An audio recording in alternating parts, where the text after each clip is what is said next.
روزانه 30 حتی 40 نخوشی تلاسیمیا برای خود دوی نخوشخانیه که هیواسورا کرد با آلیکاریا به نخوشین تلاسیمیا و پنجشیری وگریه. نخوشیا که درمان کرنا تلاسیمیا زور و زحمته یان درمان پیدا نبه یان جی نرخوی پر بهایه. ده همان دمه هیواسورا کرد بانگالزگین دا داینا خونه چمکی پیدویه که مزن پی هیا. نخوشی تلاسیمیا نتنی خوینجا لازمه. نخوشی تلاسیمیا هنگ درمان جوار هنه لازم بکنو خلیبات الحديد حسنا زیده جلا شوادر دخه.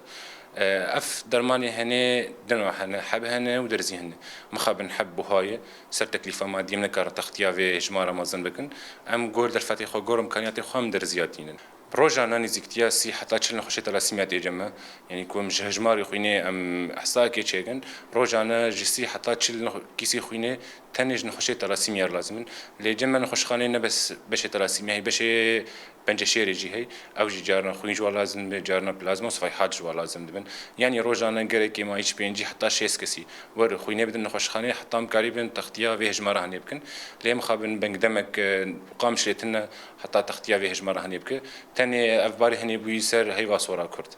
دیگلیا کو عمل نخوشخانه دیگریان 405 کس لورن جبر سفکرنا باری وان ای درمان کرنه و نخوشخانه وکیره که خلاصی دبینن.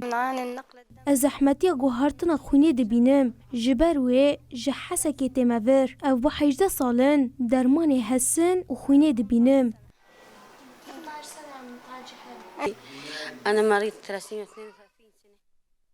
افسی و 2 سالن از بنخوشیات تلاسیمیا من پر ایشکشاندن لی پشتی که هاتم نخوشخانه هیواسور و شونده من پیشوازیه که گلکی باش دید از شکل دانستندن ریوبریه گلکی رازیمه دوار نفسی ده خو گلکی راحت حس دکم جبر وی که سپاسیا خو پیشکش دکم. دعم نفسي نشكر الإدارة الهلال الأحمر.